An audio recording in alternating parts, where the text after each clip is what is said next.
Working. This is Sally Ember, EDD, on Google Hangout on Air, December 17th, 2014. Changes is the name of this Hangout. I have conversations with authors from a variety of genres, nonfiction and fiction, usually fiction and usually science fiction.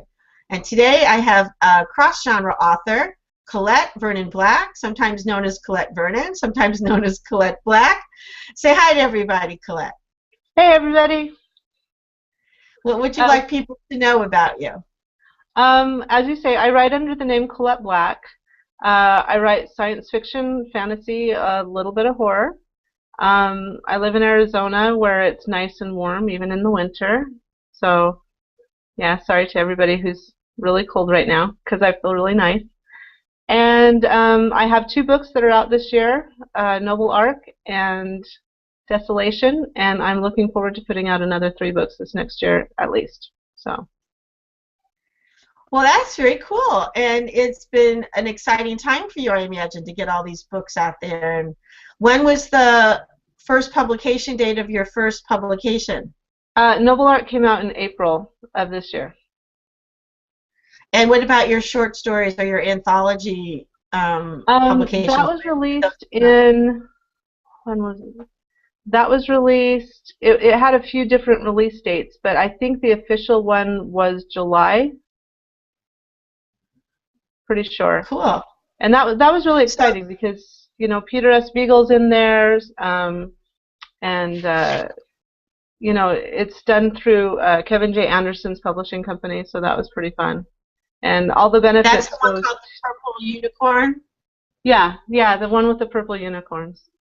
And for those of you who don't know, Peter S. Beagle is the author of The Last Unicorn, which was a very popular fantasy book from the 60s or 70s, I believe. Yeah, I think the 70s.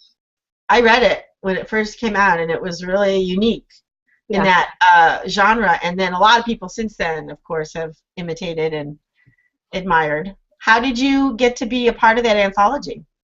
I'm one of the Superstars Writing Seminar alumni, which is a group of people that have gone to this seminar with Kevin J. Anderson. Brandon Sanderson's been there a few times, Eric Flint.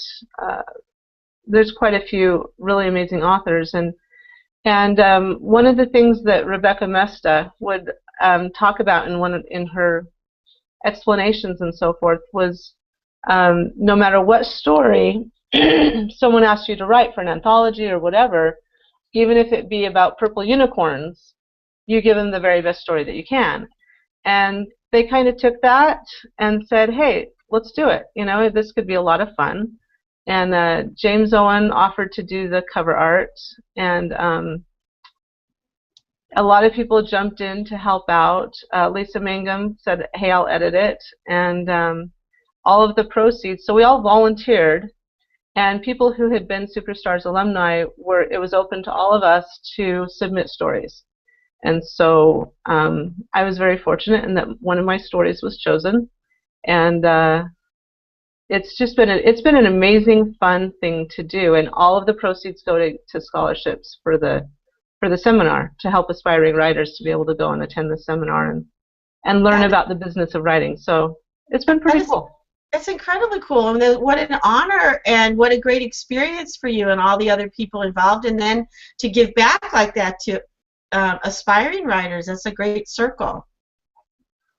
It feels really good to be part of something like that. And I know how tough it was for me when I was just getting started to attend conventions and, you know, to learn how to be a better writer.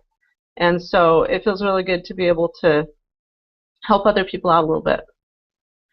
Well, let's talk about that for a minute, because I think that's a very important part of your story, and I even put what you had on your website or from an interview. I can't remember where I got it, but it was the backstory to your becoming willing to put your writing out into public after not doing that for many decades, it sounds like. Yes. So do you want to say a little bit more about how that transition happened for you? Like you were a math professor, a math teacher?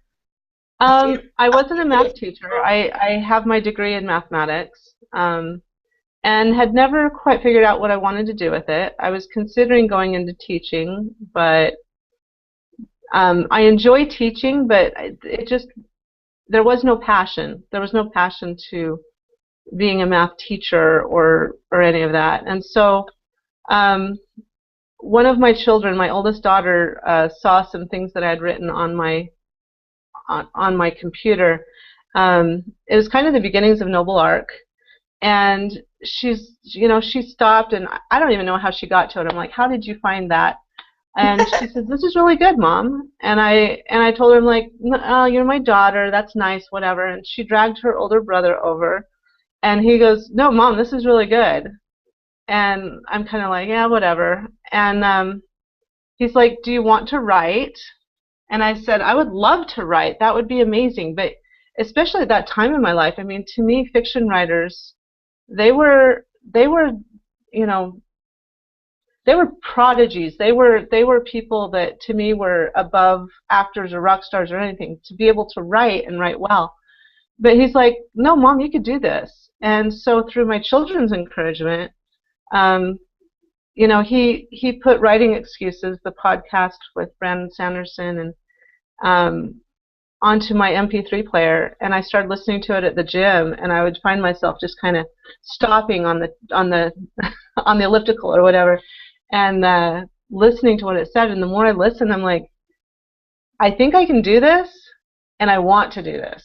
And so I decided to try, and as the more I wrote, the more I loved it, and I said, you know what, this is it. This is what I want to do, and I haven't turned back because I absolutely love it.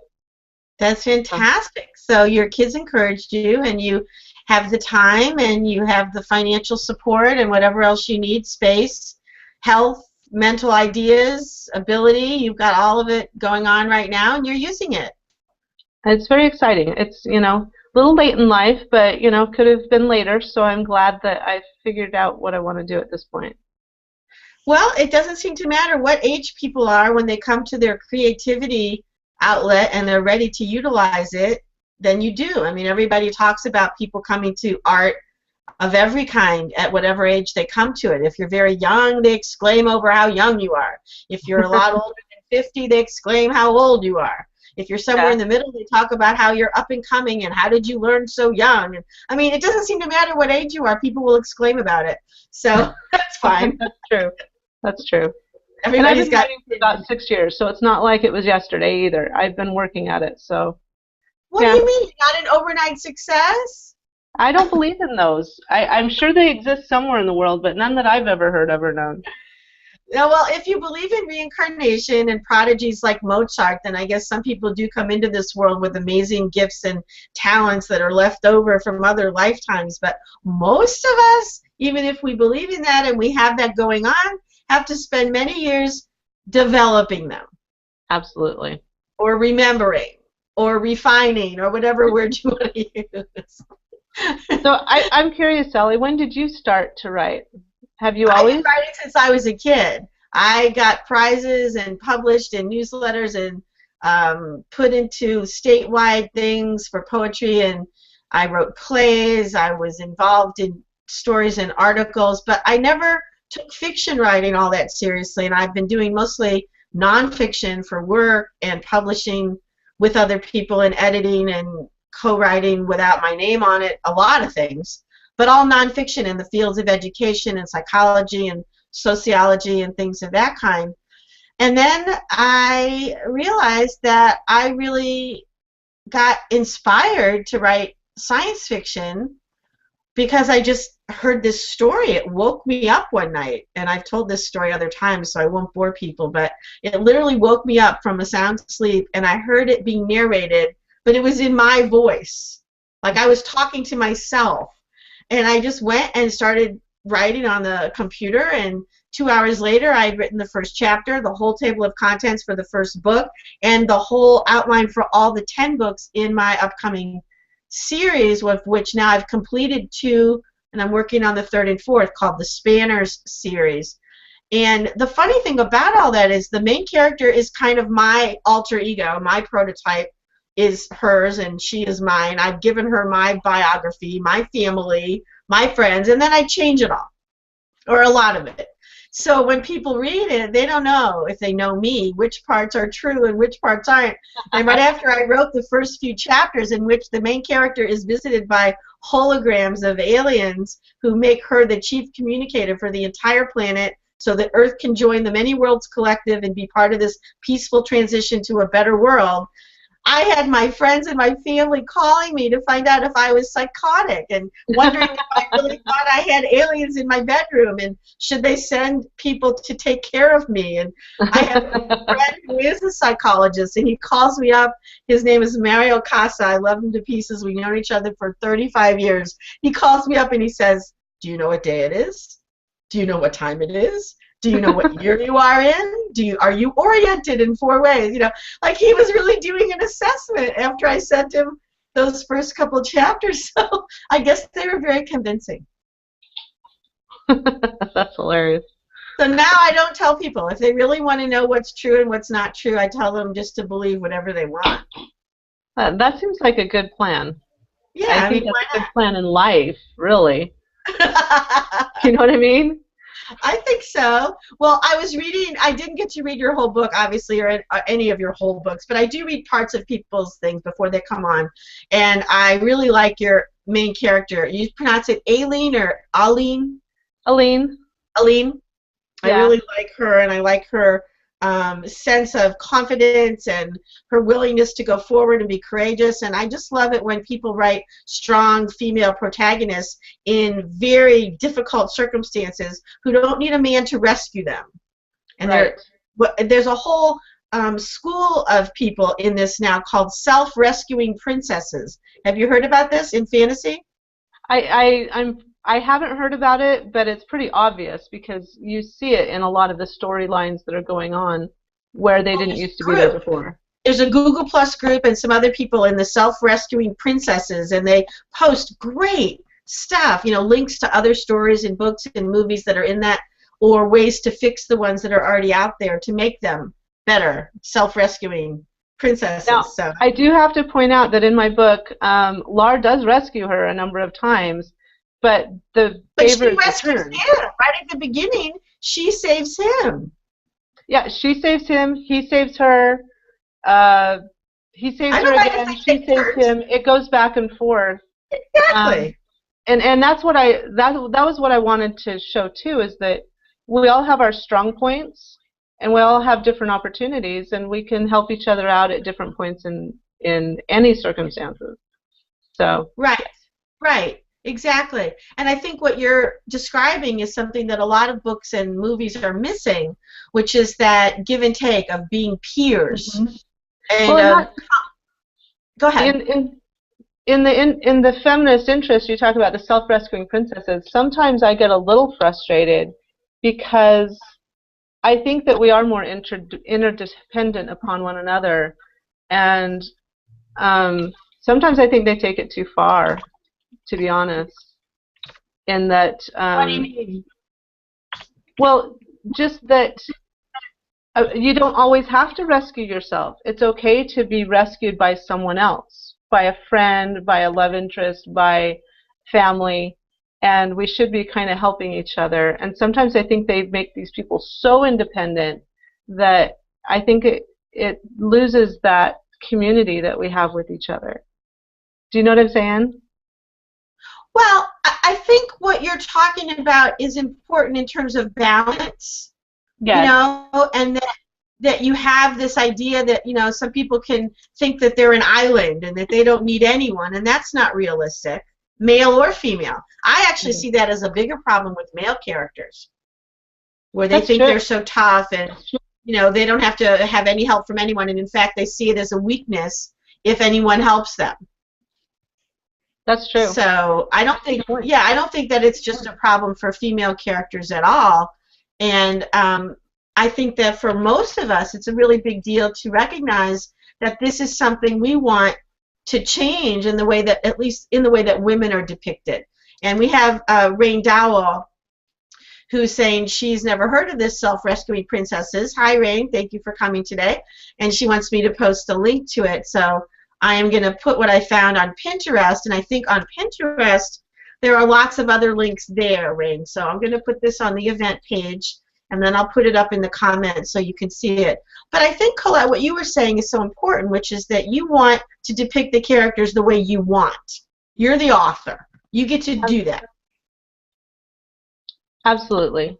And that is something that I like when in my writing, is to show more communities and people working together. And so you have these collaborations that are showing up in your books, and maybe you did a real-life collaboration for 2 anthologies. So you live the way you want to write. Absolutely.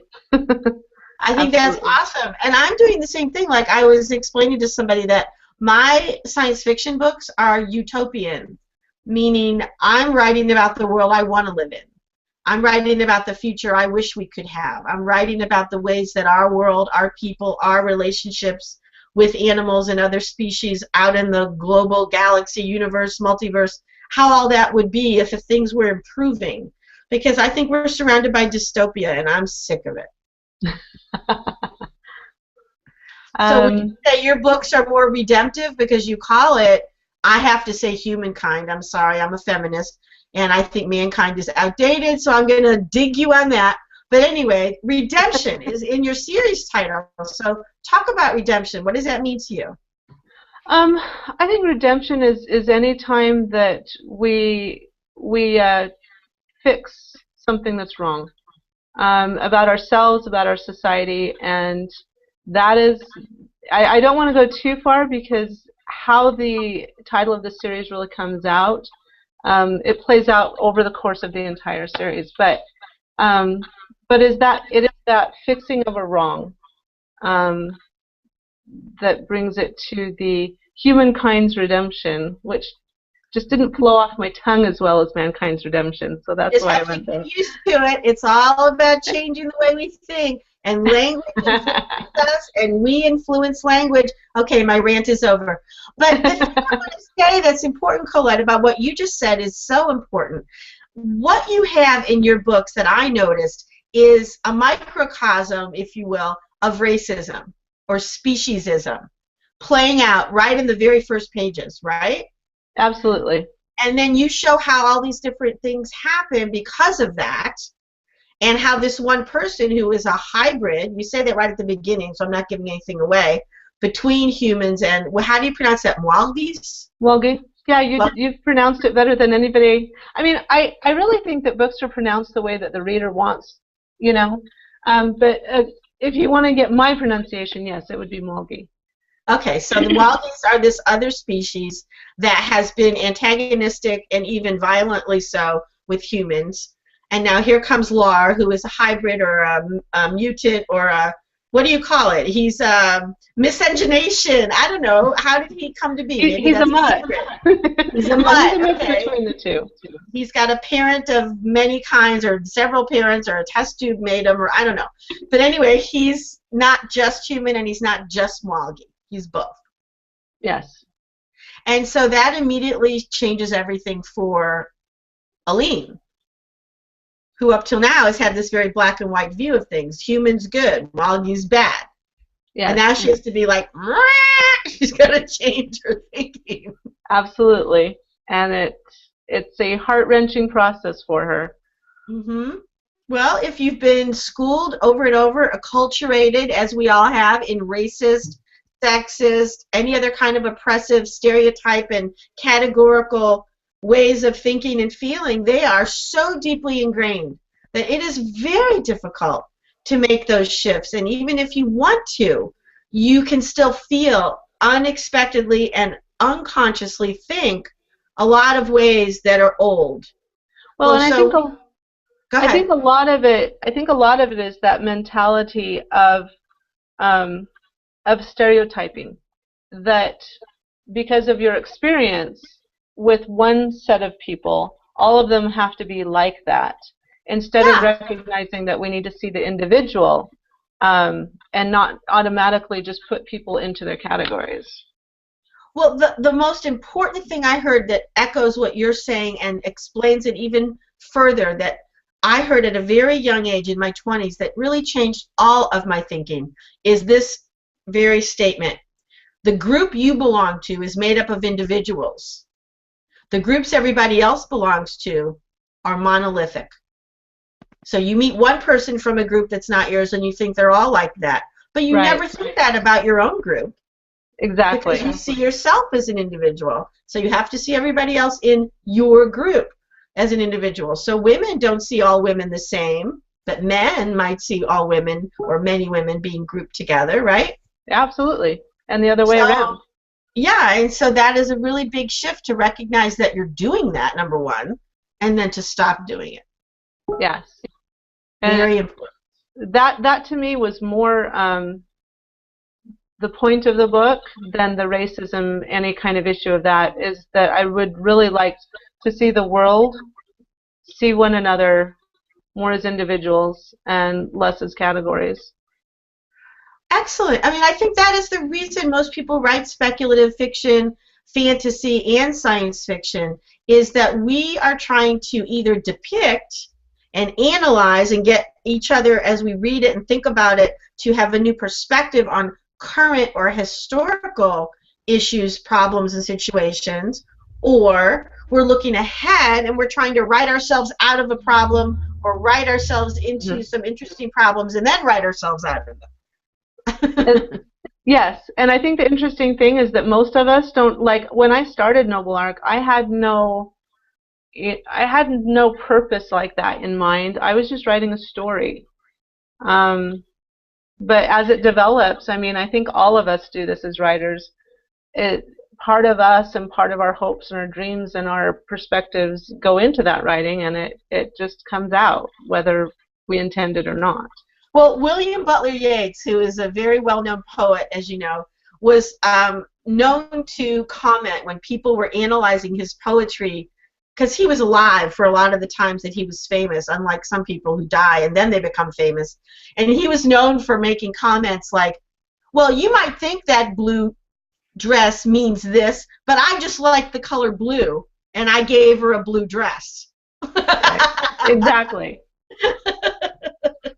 I'm not exactly. I'm sure you've seen one on Facebook, haven't you, where the blue drapes, you know, the blue drapes mean this, mean that, and then they're just like, the drapes are just blue. But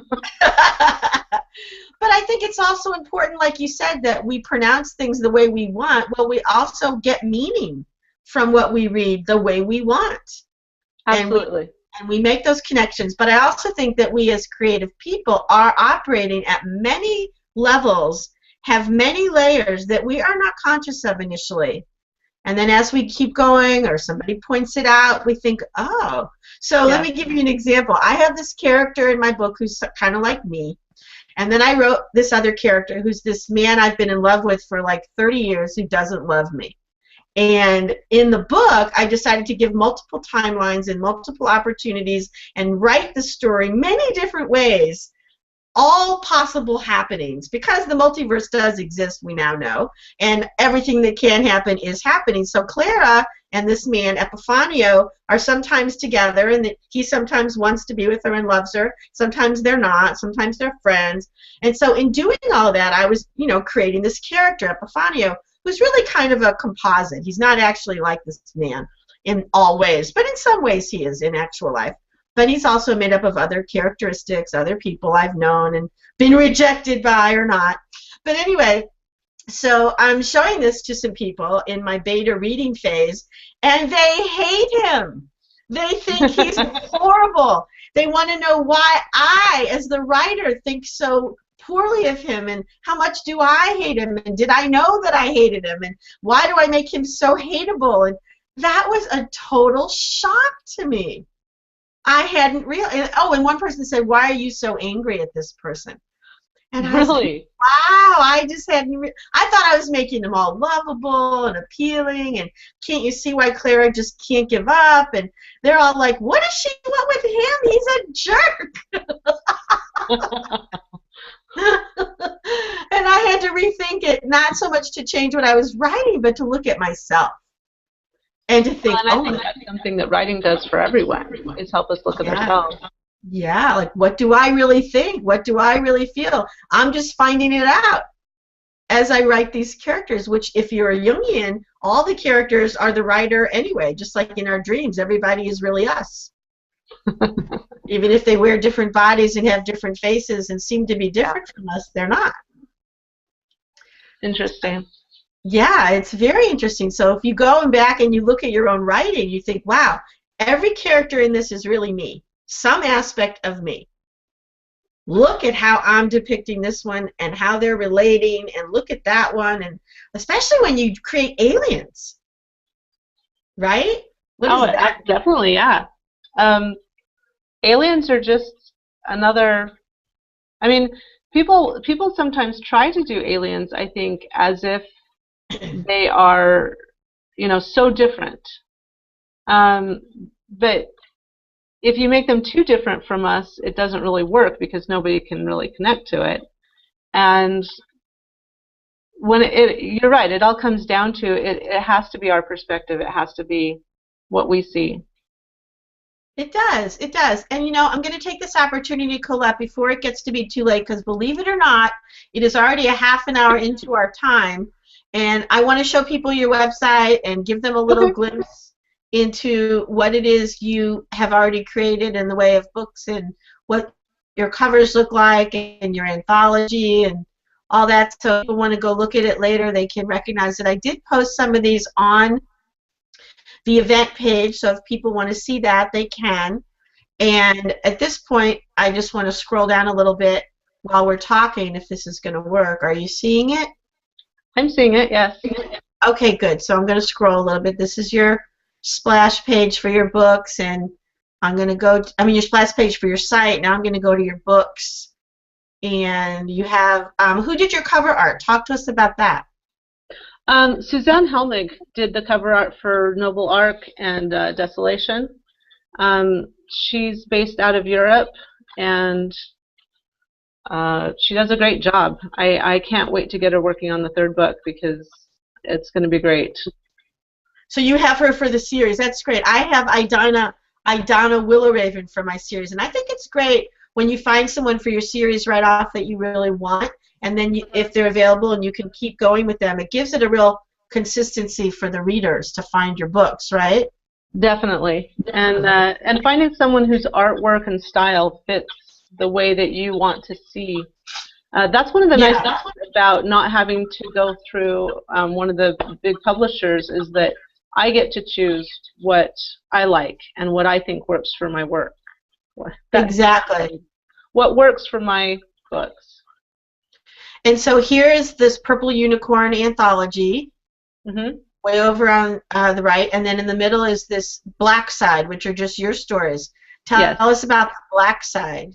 These are all the stories, some that have been previously published, some that haven't. Just all of my favorites. There's a few horror stories in there. A dark fantasy that happens to be my girl's favorite. And it was just fun. A lot of people wanted to see some of my short stories, and they were kind of scattered around, and so I brought them all together and put them into a book. And Quentin Seymour, a friend of mine, actually did the artwork for that, and I think he did a great job. Okay, so that's a different cover artist than you had for the other ones. Yes, yes. So let's go back and look just to compare where you have them all next to each other. Oh, sure, I can see the difference, definitely. Yeah. And then who did the one for your Purple Unicorn anthology? James Owen. James A. Owen offered to do that. He's the author of the Geographica series, the Imaginarium Geographica. Okay. And just an amazing artist. That is so great. I think a lot of people are really on a hunt for a good cover artist, and one of the ways to find one is to look at other people's books and then find out who their artists are and then contact them and see when they're available. But you can also look around and Google cover art and look at their websites. That's how I found Idana. And Idana is one of those artists who can do anything. She's really professionally trained and has that talent and skill that can just cross into all different kinds of art, all different kinds of genres. I know she does a lot of fantasy covers for people, but she did my sci-fi really well, and I'm excited about using her again. So Yeah, you're right. It's kind of like finding a date when you find a good cover artist. Yes, yes, it's fabulous. And I found Suzanne through DeviantArt. Oh, right. That's a good site. Yeah, and actually Quint Seymour, the one who did the other book for me, who did the art for the anthology for me, is the one who found her for me, which I think was that was good of him to say, hey, I saw this artist. It looks a lot like what you seem to be looking for. And so. Now, I didn't go all over your website and see this, but did you list your cover artists somewhere or how you found them in your actual text on your pages anywhere? I know that I acknowledge her in a lot of places, but now that you point that out, I'm not sure that I give her full acknowledgement on my webpage, and that's something I'm going to have to fix right away. I think it's really helpful. I've done that in many places on my flyers and in all my different ways that I post, and I just try to keep giving shout outs to Idana because I think cover artists are under-mentioned. And they're I agree. And their name isn't allowed to be on the cover, which I think is understandable given how small it is, but it's kind of unfair given how they created it. So yes. And then if you have an ebook, of course, you can mention them, and if you have a print book, depending on who creates it, you can mention them. But still, not everybody knows their names, so I'm all I definitely have them in my books. I have her name in there, and if you look up on Amazon and look up my book, it'll have my name and then her name. Oh, good. Okay, that's great. Or it might have Evan's. Evan was my editor, so for Noble Arc. So, but yes, but I'm really glad you point that out because you're right. I mean, we really should give them a lot more visibility than what usually happens. Yeah, and I think it's also important just to remember that they are the ones that create appeal for our books, that even though we think we're important and we know we wrote the book, a lot of times people are only going to see the cover and make their decision almost entirely based on that, even as to whether or not they're going to read the blurb, And True. then once they come in the doorway of the cover, we have the cover artist to thank for that. Absolutely true. I agree 100%. So I want to bring up something else that you mentioned in your biography that we have in common, which is the Philippines. Really? I lived there for 2 months in the 1980s, right after Corazon Aquino was made the first female president, after they threw the Marcoses out on their butts. And when were you there? I was there about the middle of 90 to 91, so I was there for 18 months. I was serving as a missionary for my church. Oh, so your whole family went? No, it was just me. It was before I was married. Okay. I forget that you're a lot younger than I am. Sorry. I always think when I'm talking to someone, it's like, oh, we're about the same age, but really, we're not. I don't know how old you are, so I don't know, but I was 21. I'm 60. I'm a lot older than you. Oh, okay. Well, you're not. You don't look it. Doesn't matter. So in 1990, you were in the Philippines. What part were you in? I was in, excuse me, I was on the island of Luzon, and I was up in the northern part, so Baguio City, Ilocos. That's where I was. I was in Baguio. Were you really? That is an amazing place, isn't it? I mean, you have the pine trees next to the banana trees on the mountain. And the jeepneys, I was very impressed with their public transportation, the little open-air jeeps that they had called jeepneys. Yes. Yeah, I was actually there on a little known now, but a lot of people know about it who know me. I was there with a group of people, and we were studying with a faith healer. Okay. And we were meditating and doing personal exploration and growth, and we didn't actually get to explore the Philippines very much, which was a huge mistake on our part. We did go down to the South China Sea a couple times, but we never went out to the rice paddies. We never went to any other islands. We drove through Manila and back through Manila to get to the airport. We didn't spend any time in Manila, and I couldn't tell you jack about the rest of the Philippines. Well, I spent a lot of time walking around, so yeah. The rice paddies aren't that great. They're really wet. Well, in the kind of missionary that you were, did you go door to door? Is that how you spent a lot of time walking around?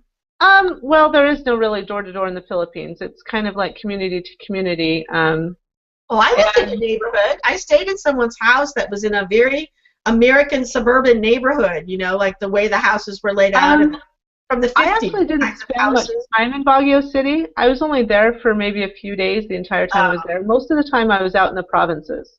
oh, all right. So Okay. yeah, so it's a little So bit different. villages, really. Yeah, yes, Okay. definitely. Okay, And sure. we spent part of our time as welfare, so we would try to teach people about hygiene and clean water and, how to kind of take care of themselves in a very difficult environment. And Mhm. then the other time we would teach about religion and those things. So Cool. it was Well, I it want was to a just wonderful back up. time, great people. Hmm? Yeah, yeah. I just want to back up a minute because Rain made a comment that didn't appear for some reason until just now that the cover artists make a huge difference to the marketing of the book. And she was appreciating our conversation about that. And thank you, Rain, for commenting. And just to go back to what you were saying, Colette, I think it's important too to remember that people in other countries that we are not part of are maybe meeting Americans for the first time when they encounter us, right? Sometimes. I don't know how it is in the Philippines now, but in the area that I was in while I was there, um, they actually have a very positive outlook on Americans.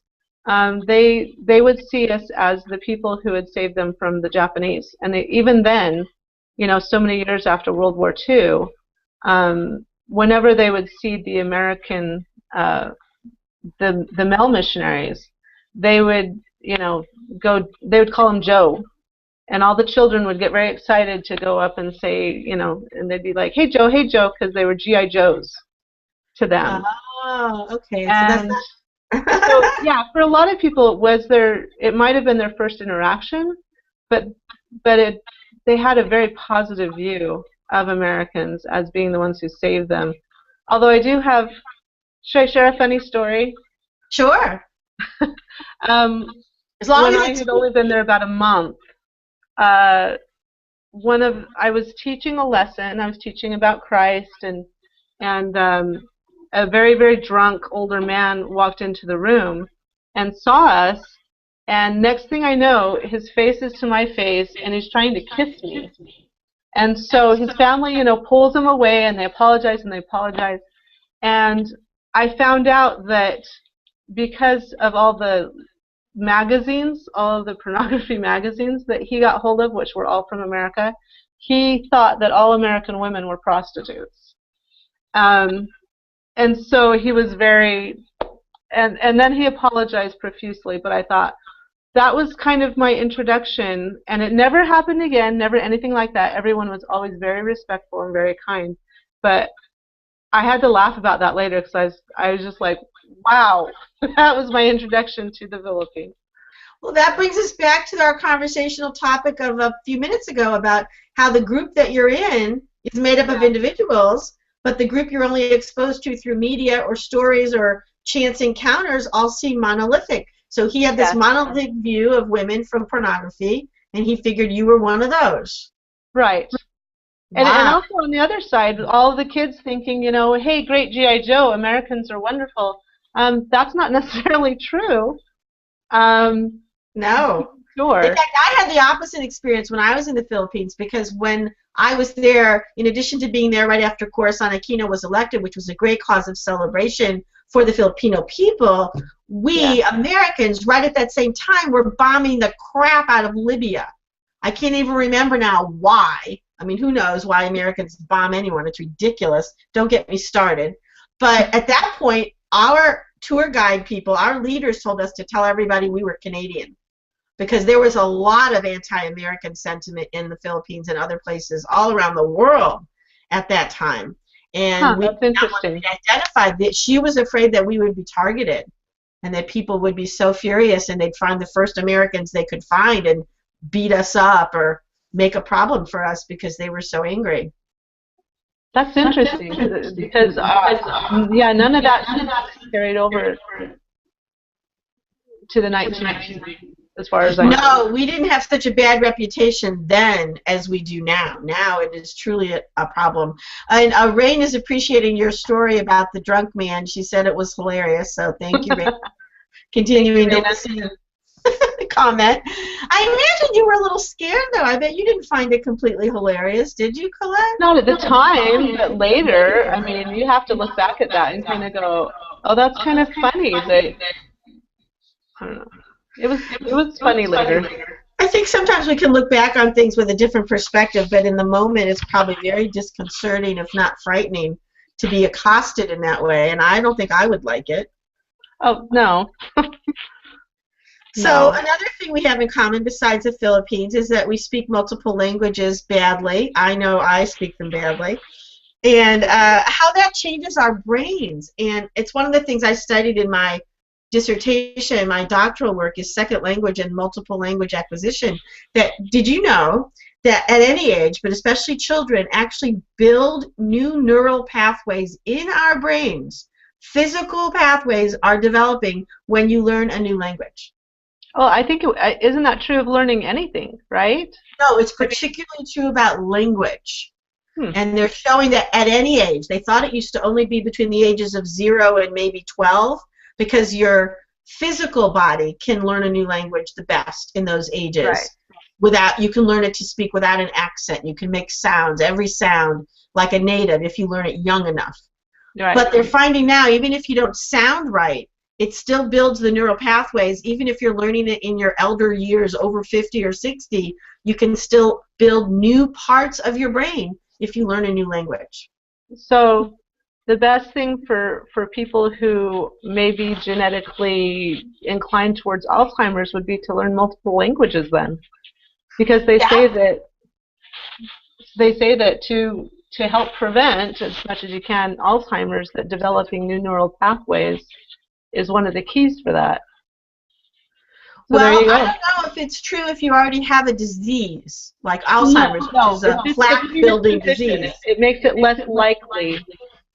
It doesn't cure anything, but supposedly it makes it less likely for those things to come into play or postpones them if you're building new neural pathways. I think if you're talking about other kinds of dementia where it's really because your brain deteriorates, that this can help strengthen or build new parts of your brain, and that is a great thing to learn new languages. So I learned Tibetan, not very well, starting in my 50s. And it was the first time I'd ever learned a language that didn't have an English alphabet. And because I never learned Hebrew, I wasn't allowed to learn Hebrew, even though I was raised Jewish. Girls weren't allowed to be bat mitzvah in my temple until the age of 17, and I didn't care by then. And I'm not religiously Jewish, so I never studied Hebrew. I never learned to read it, but Tibetan is part of my choice of religion and culture now as a Tibetan Buddhist, so I started to learn Tibetan, and it was really hard at first, but then it was really interesting, and I swear I could feel those pathways growing in my brain.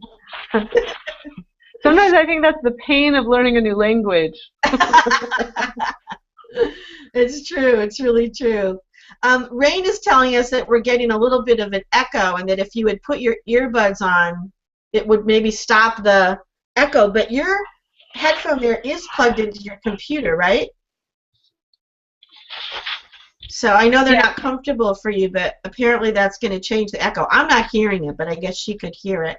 Thank you, Rain, for telling us that. Okay. And I can't believe I have to say this to you, Colette, but it is 1:45. Is it really? It really is. Unbelievable. We just went boom, right through it again. And so I'm going to ask you one more time to let people know where they can find you. Tell us what's coming up for you in your world, if you're going to do any book signings, or if you have an upcoming, what am I trying to say, a publication coming out soon, a new part to your series, anything like that. I'm going to put up on here some of your URLs. So tell us about your current and upcoming appearances and projects. Okay, I am currently working on part 3 of Mankind's Redemption. So Mwalgi Justice should be coming out this spring. I have 2 other series that I'm going to have the first publications for. One is Legends of Power. It's a young adult urban fantasy book. And then I have one called 14 that is a young adult fantasy in a very similar to industrial China culture. And then I will have an appearance in March. I will be at the Tucson Festival of Books, and so I will be doing signings for a couple hours in the author section. So let me remind people that you live in Arizona, and Tucson is spelled Tucson. Yes. And so you're going to be at the Tucson Festival of Books, is what you called it? Yes. So and what is the date for that? That is March, I believe, 14th and 15th. I don't have it in front of me, but they can get it on your website probably. You know what? I'm not sure, but if you sign up for my newsletter, it'll be there, and I will have it on my website soon. I haven't posted it yet. And they sign up for your newsletter on coletteblack.blogspot or coletteblack.net? coletteblack.net, and it's on that first page. There's a place to sign up for my newsletters. And I only put them out once a month, so I don't let myself get too annoying.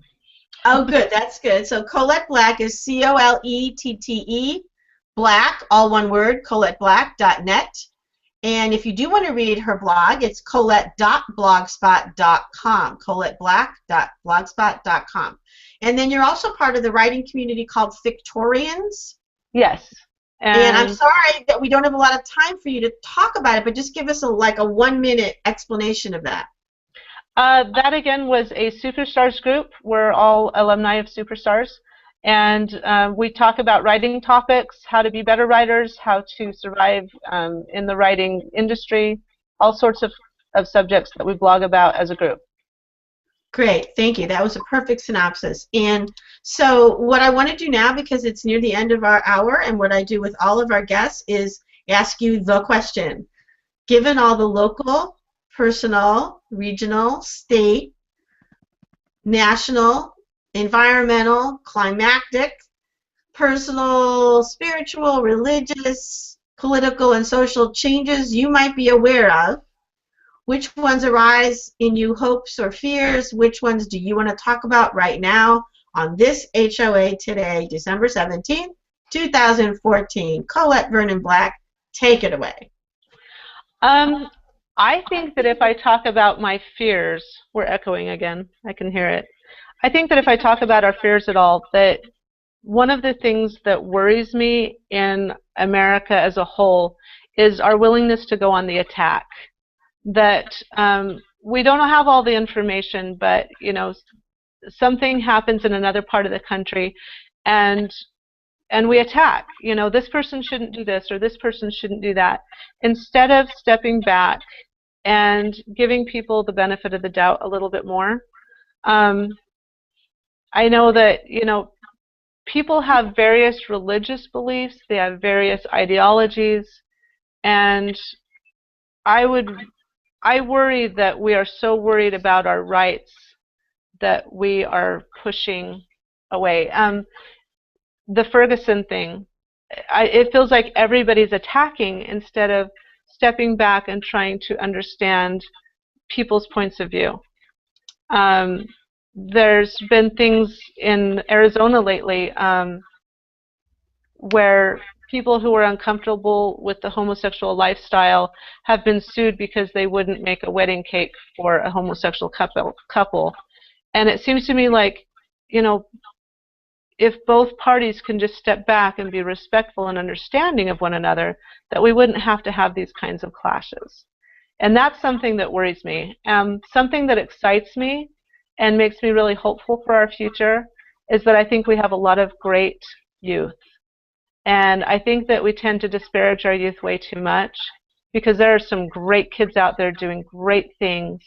And I'm really proud of my kids and the things that they're accomplishing in their lives, and I think that there are a lot of kids like them.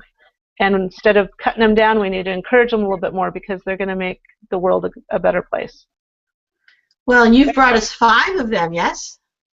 I have. They're 5 beautiful, wonderful kids. And what are their ages right now? 21, 19, 16, 13, and 11. Wow, that sounds like you did that on purpose. No, but that is just how it turned out.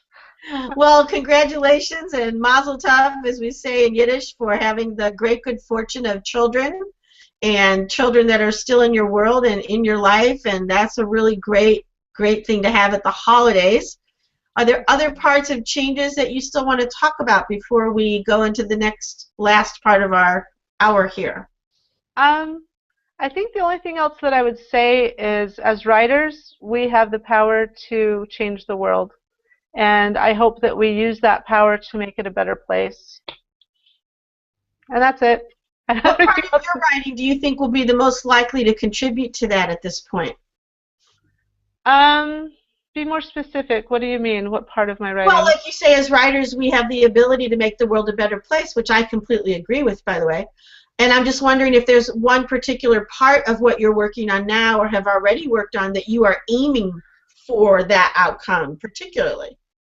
I don't know that there's anything I'm aiming for particularly. Like I said, I think who we are comes out, and being optimistic and being hopeful for good futures is a good thing.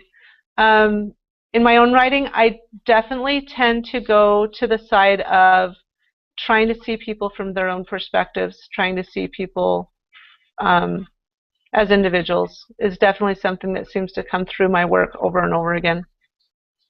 Excellent, excellent. I think that would be great if more people could do that in our lives, for sure. And what you said earlier, and you're talking about what gives you hope and fear, that getting to each other as respectfully as we can. I completely agree with that. I don't know if you know this, but I live in St. Louis. And so I am, 15 minutes away from Ferguson and 10 minutes away from the big demonstrations that have been happening. And they're not happening right in my front door, right in my neighborhood, but they're happening here in this city and lots of other cities at this point. And I think that in Denver, there are school kids, like you said, youth who are now joining in this protest against police brutality, against racism and policing, against all kinds of other elements that are coming out in the miscarriage of justice system that we have. Lots of other parts that need to be addressed. So yay for youth and yay for other people.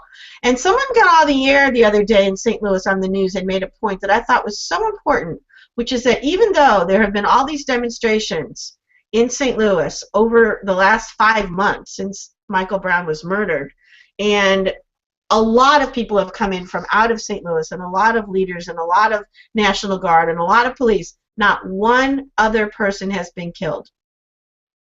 There has been a lot of property damage that shouldn't have happened, and there has been a lot of vandalism and fire setting that shouldn't have happened, but it is remarkable to everyone to really consider that not one more life has been lost. I do want to point out, because I purposefully didn't take any sides on that, but I think it's both sides too. I think that we can't just assume that the police officer murdered this man. We can't. Oh, we can. No, I'm sorry. New evidence has come out, and he is going to be tried in federal court. He really did murder him. But I don't want to get into it because I probably know a lot more about it than you, because I've really been researching it, and I don't want to argue the points in the last few minutes of our talk. But let me just say, I'm not arguing the points. I just want to say it's important to look at both sides. It's important to look at both sides. I think that's true, and if Michael Brown were alive, we could. But since his body and his autopsy are all we have, and that's the new evidence that's come out, that's what I'm referring to. So I appreciate what you're saying about everybody needing to listen more, and that is definitely true. And I wish that for everybody in this season and every situation, that we would all listen more. And listen to this show if you have a chance. Sheila Strober has just come on. Sheila's another one of the people that has helped train me and helped show me how to do this. And she said she came late, but she's checking it late, and she's going to follow the replay later. Thank you, Sheila. Happy holidays. Melanie Hall, Sheila, and Rain have a show on Mondays called Lights, Camera, HOA. And it's for people like you, Colette, and other people who are somewhat new to Hangouts on Air. And it allows you to come in as a guest and learn all about it and experiment and ask questions about being on an HOA and about being a host. That's how I got enough nerve, I would say, or chutzpah in Yiddish, to come out of that experience and from watching a lot of other webinars by Ronnie Binzer and Martin Shervington and Mark Chaphagen, and I'm just going to call it all these people that have helped me because I've watched them, the Sean Monaher and the Authors Hangout, and just a lot of other people have inspired me, and I said, I could do that.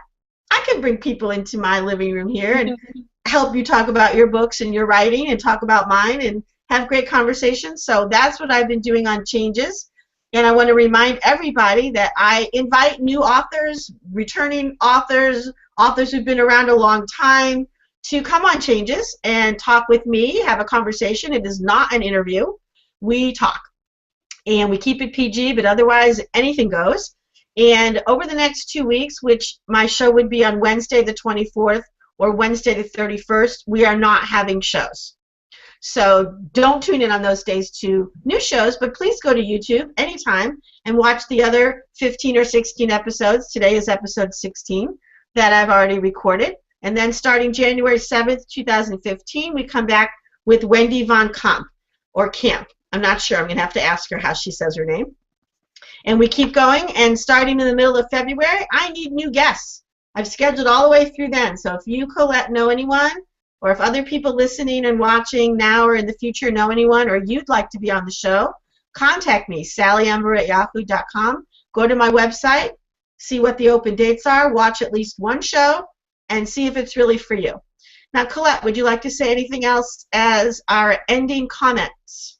All I'd like to say is thank you so much for having me on the show. It's been a delight to talk with you and to just enjoy the conversation.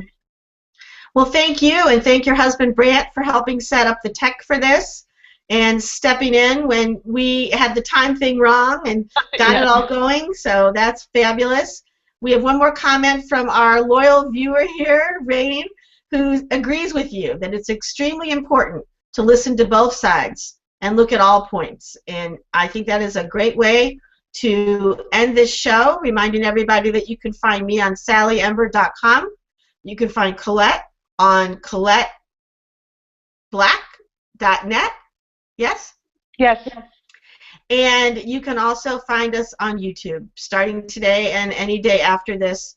Happy New Year, Happy Hanukkah, Happy Kwanzaa, Happy Solstice, Merry Christmas. Whatever you celebrate or don't celebrate, enjoy it. And thank you, Colette, for being on the show. And what I say to everybody at the end is, go well with your changes. Thanks for being with us. Bye-bye.